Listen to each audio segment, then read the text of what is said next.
Some stories begin in the most ordinary places on a sunny afternoon, yet they end up stirring the deepest sense of justice within the human spirit. That's precisely what happened in Serenity Park, one of Los Angeles' green oases, a place for quiet contemplation amidst the city's relentless energy. The park was filled with its usual gentle rhythm, office workers enjoying a lunch break, mothers watching their children play, elderly residents sitting quietly on benches, soaking in the warmth. Keanu Reeves was walking along one of the park's quieter tree-lined paths.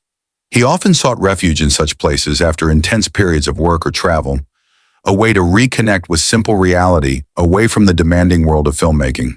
Dressed inconspicuously in comfortable clothes, a baseball cap pulled low, sunglasses shielding his eyes, he was just another person enjoying the park's tranquility, hoping to remain unrecognized. He found solace in observing everyday life, the small interactions, the quiet moments people shared. As he neared the small pond in the center of the park, harsh, angry voices shattered the peaceful atmosphere. He stopped, his attention drawn toward the source. On a stone bench near the water's edge, two uniformed police officers, Officer Miller and Officer Davis, were loudly confronting an elderly woman. The woman, Miriam, appeared to be in her late 70s or early 80s. She was an elderly Haitian woman, her dark skin contrasting with her neatly pinned silver hair. She wore a simple but clean dress and held a small purse tightly in her lap, her posture dignified despite the obvious fear in her eyes. Miriam was trying to explain something, her voice trembling and barely audible over the officer's aggressive tones. Just as she began to speak again, Officer Miller roughly grabbed her arm, attempting to pull her up from the bench. Miriam lost her balance, crying out softly as she stumbled and fell onto the grass beside the bench. Keanu felt a cold knot tighten in his stomach. This unwarranted aggression against a vulnerable elderly woman, it resonated with a deep-seated sense of wrongness within him. Officer Miller proceeded to roughly handcuff Miriam's wrists behind her back as she lay momentarily stunned on the ground. "Why? What did I do?" Miriam murmured, her voice laced with fear and confusion. A small crowd had begun to gather at a distance, drawn by the commotion. Some people stopped walking, watching with unease. A few pulled out their phones, beginning to record, but everyone kept a safe distance, hesitant to get involved. Keanu observed the scene, the passivity of the onlookers, the aggression of the officers, the fear in Miriam's eyes. He felt a familiar quiet anger build within him, the kind born from witnessing injustice, remembering times perhaps when he himself felt misunderstood or powerless against authority, though his circumstances were vastly different. He couldn't just stand by. Taking a deep breath to center himself, he started walking towards them, his steps calm but deliberate. His eyes, known for their quiet intensity, were fixed on the officers. He paused a few feet away, observing their actions for another moment. Then his voice, calm yet carrying undeniable weight, cut through the tension. "Excuse me, officers.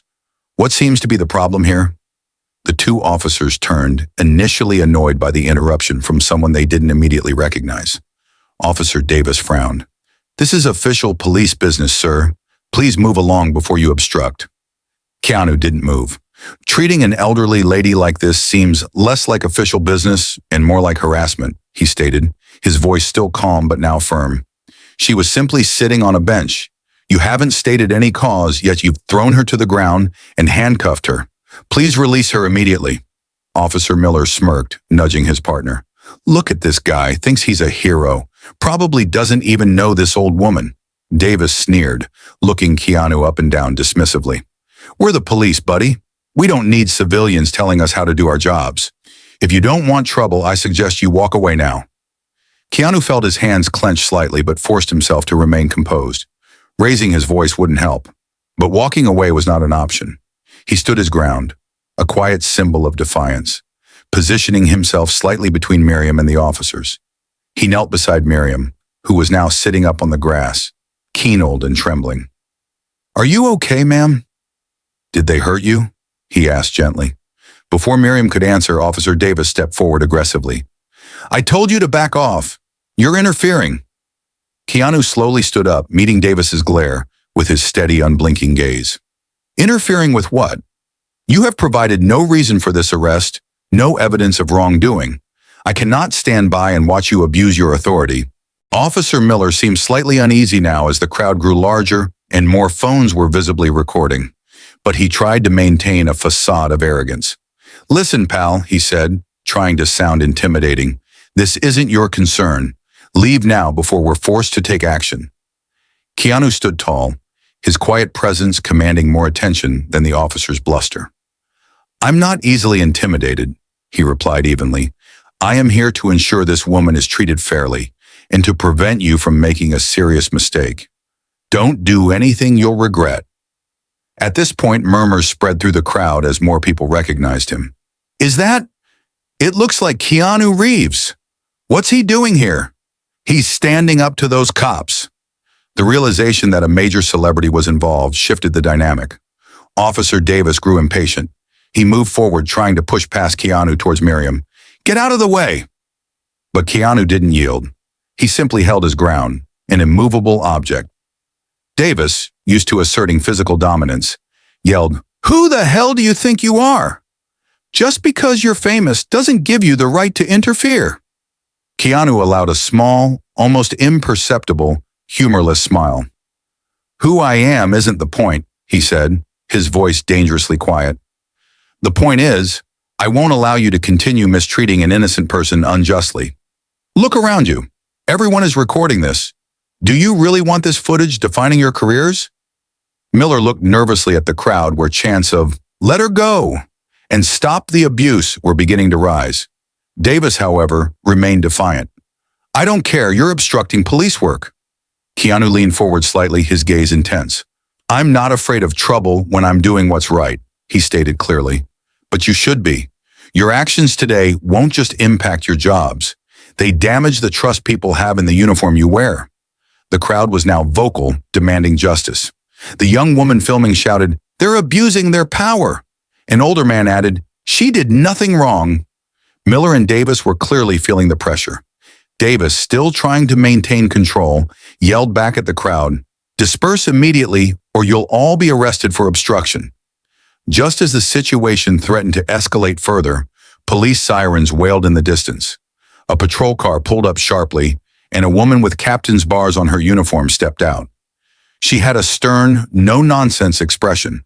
This was Captain Eva Rostova, the precinct commander. She surveyed the scene, the crowd, her two flustered officers, the handcuffed elderly woman on the ground, and the unexpectedly calm presence of Keanu Reeves. What is going on here? She demanded, her voice cutting through the noise. Miller rushed towards her. Captain, we were attempting to apprehend a potential suspect matching a description, but this individual, he gestured at Keanu, interfered and incited the crowd. Keanu stepped forward calmly. Captain Rostova, he began respectfully but firmly, that's not an accurate account. Your officers were not apprehending a suspect. They were abusing their authority. This lady, he indicated Miriam, was sitting peacefully on that bench when these officers aggressively confronted her, offered no explanation, threw her to the ground, and handcuffed her without any provocation or evidence of wrongdoing. Captain Rostova looked intently at Miriam, noting her age, her dignified, albeit frightened demeanor, and the now visible trembling. She turned back to Miller and Davis, her expression hardening. Your reason for engaging this woman? Report number? Specific evidence? Miller stammered. We received a vague description earlier. She seemed out of place. We acted on... Rostova cut him off sharply. You acted on what exactly, Officer Miller? Prejudice? Assumption? Because I see no justification for this level of force against an elderly citizen sitting on a park bench. Show me your report. Now. Both officers remained silent, unable to produce anything concrete. Rostova turned to Keanu. Thank you, Mr. Reeves, for bringing this to attention and for stepping in. We appreciate citizens who stand up for what's right. I will handle this personally and immediately. She then addressed her officers, her voice like ice. Officers Miller, Davis, remove the handcuffs from this woman immediately. Then return to the precinct. You are both suspended pending a full internal investigation. We will discuss your... Instincts.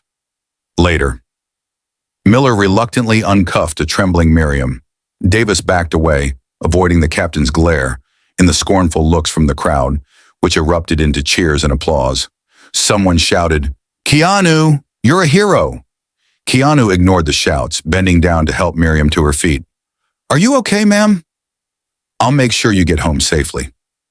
Miriam nodded, tears of relief finally rolling down her cheeks as she leaned on him slightly for support. Keanu helped her sit back on the bench away from the officers. He knew this was far from over.